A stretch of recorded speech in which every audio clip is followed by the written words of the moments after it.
लोकतंत्र के काले अध्याय कहे जाने वाले आपातकाल को 51 साल पूरे हो गए हैं। 25 जून 1975 को तत्कालीन प्रधानमंत्री इंदिरा गांधी ने आपातकाल यानी कि इमरजेंसी की घोषणा की थी और पूरे देश की राजनीति और सामाजिक जितनी भी व्यवस्था थी वो अचानक बदल गई, क्योंकि आपातकाल लागू होते ही सरकार के विरोध में आवाजें उठने लगी और हजारों लोग जो आवाज उठा रहे थे उनको जेलों में डाल दिया गया, सलाखों के पीछे डाल दिया गया। विरोध की आवाजों को दबाने के लिए व्यापक स्तर पर कार्रवाई की गई और प्रेस पर भी कड़ा नियंत्रण यानी कि सेंसरशिप लागू किया गया। उस समय का पूरा माहौल भय और दमन से भरा हुआ था। 21 महीने तक चले इस आपातकाल के दौरान देश में लोकतांत्रिक अधिकारों पर गंभीर प्रभाव पड़ा। राजनीतिक विरोधियों के साथ साथ सामाजिक कार्यकर्ताओं और विभिन्न संगठनों से जुड़े लोगों को भी गिरफ्तार किया गया। उस दौर में जेलों में बंद लोगों को कठिन परिस्थितियों का सामना करना पड़ा।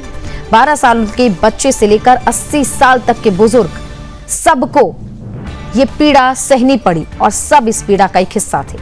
ये पूरा प्रकरण भारतीय लोकतंत्र के इतिहास में एक ऐसे अध्याय के रूप में दर्ज हुआ जिसे लेकर आज भी अलग अलग राजनीतिक और सामाजिक दृष्टिकोण सामने आते हैं।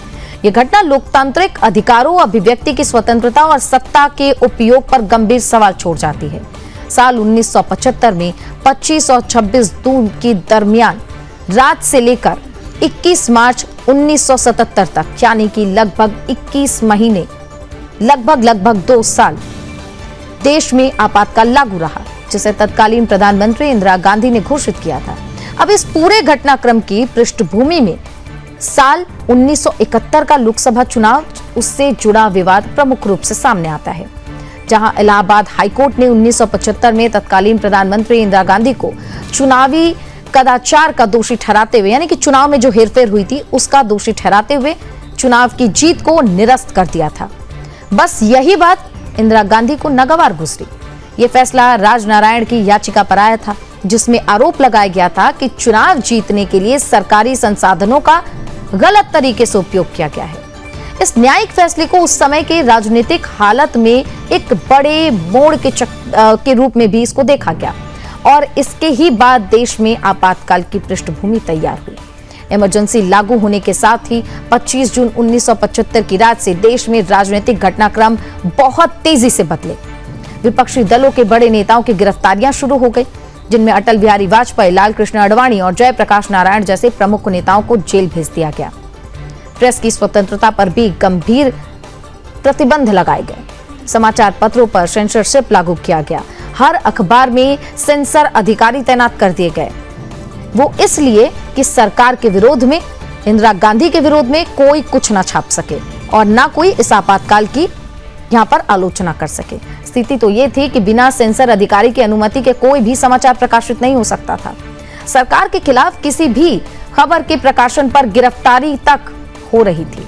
आपातकाल की घोषणा के साथ देश के नागरिकों के मौलिक अधिकार निलंबित कर दिए गए थे। अभिव्यक्ति की स्वतंत्रता, विरोध का अधिकार और अन्य संवैधानिक अधिकारों पर रोक लगा दी गई थी। वहीं एक और गंभीर स्थिति ये भी बनी कि बड़ी संख्या में लोगों की गिरफ्तारी के चलते जेलों में अब जगह कम पड़ने लगी थी। आप समझिए कि गिरफ्तारी की संख्या उस वक्त क्या रही होगी। इतनी अधिक संख्या में लोगों को हिरासत में लिया गया कि कई जेलें पूरी तरीके से भर गई। ये पूरा दौर भारतीय लोकतंत्र के इतिहास में एक ऐसे अध्याय के रूप में दर्ज हुआ जिस पर आज भी व्यापक राजनीतिक और सामाजिक बहस जारी है।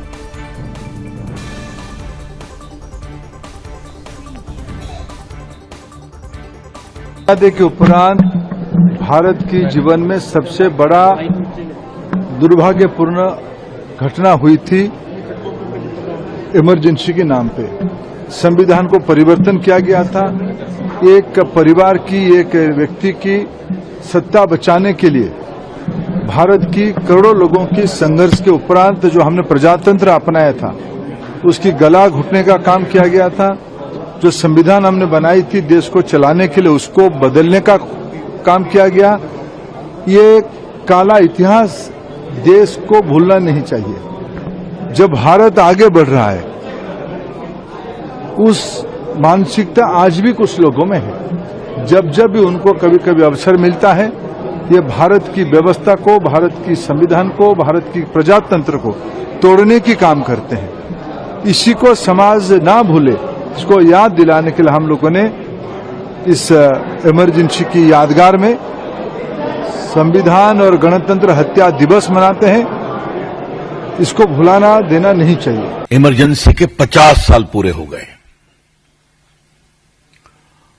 आज देश में लोकतंत्र बचाने की बात बहुत लोग करते हैं, बहुत लोग संविधान दिखाते हैं, तो आज इस 50 साल में उनके चेहरों को बेनकाब भी करना है कि 50 साल पहले क्या हुआ। जैसा कि संजय जी ने बताया, मेरा सौभाग्य था कि मैं जेपी आंदोलन का एक सेनानी था, मीसा में बंद भी हुआ था और इमरजेंसी के खिलाफ संघर्ष करने का भी सौभाग्य प्राप्त हुआ था। आज मैं कुछ चीजों को रिकॉल कर रहा हूं आपके माध्यम से, जो देश में जाना चाहिए। इंदिरा गांधी का इलेक्शन रायबरेली से सेट असाइड हो गया इलाहाबाद हाई कोर्ट के द्वारा। इंदिरा जी सुप्रीम कोर्ट आई उसके खिलाफ, उनको तो इमरजेंसी को लेकर तमाम बयानबाजी अभी सुनिए आपने, जहां बीजेपी इमरजेंसी के इस दिन को संविधान हत्या दिवस के तौर पर मना रही है।